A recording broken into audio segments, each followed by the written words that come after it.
माझा आहे की नाही जरा प्रॉब्लेमच झालाय. म्हणजे मला आता उन्हाळ्याच्या सुट्ट्या लागल्या की नाही, तर माझ्या आई बाबांनी की नाही मला स्विमिंगचा क्लास लावून दिला. आणि मला आहे की नाही त्या स्विमिंगच्या क्लासला जायला म्हणजे बिलकुल आवडत नाही.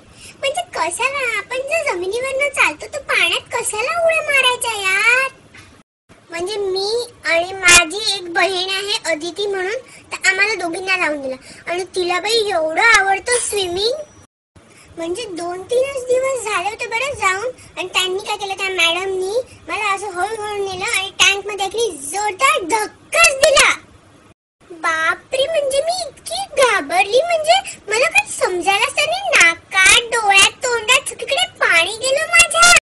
आणि ही अदिती, हिला बाई फटकन जमूनच गेलं. ते तुरतुर तुरतुर पोहायलाच लागले. मला तर काही जमलंच नाही. मग नेक्स्ट डे आहे मी टँक मध्ये जाण्याच्या आधी रामरक्षा, टँक मध्ये गेल्यावर रामरक्षा आणि टँक मधनं बाहेर आल्यावर पण रामरक्षा. म्हणजे रामाला थँक्यू म्हणाला, म्हणजे मी त्या टँक मधनं जिवंत बाहेर आले म्हणून.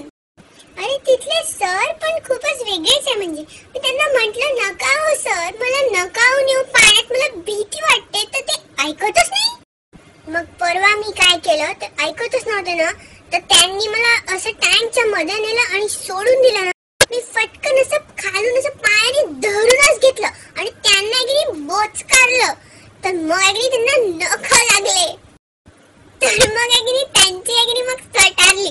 मग ते मला म्हणे, अगं नख कापून येत जा ना म्हणे, अशी कशी येते म्हणे तू टँक मध्ये. मग त्यांना मी परवा धडा शिकवला ना, मग ते काल वगैरे आलेच नाही मला स्विमिंग शिकवायला. मी पण एकरी अशी टँकच्या कॉर्नरला चुपचाप उभी होती.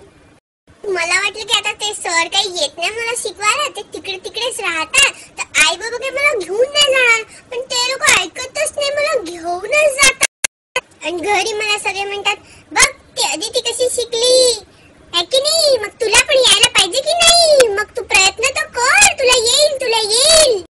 अरे पण म्हणजे मला शिकायचंच नाहीये स्विमिंग. तर माहित नाही ती अदिती तरी कशाला स्विमिंग शिकली. अजून तरी मला स्विमिंग आलं नाही आहे. आता आई बाबा जेव्हापर्यंत घेऊन जातील तोपर्यंत मी जाईलच, बाकी काय हो ना हो. त्या स्विमिंग मुळे मला रामरक्षा फुल घड पाठ होऊन गेली.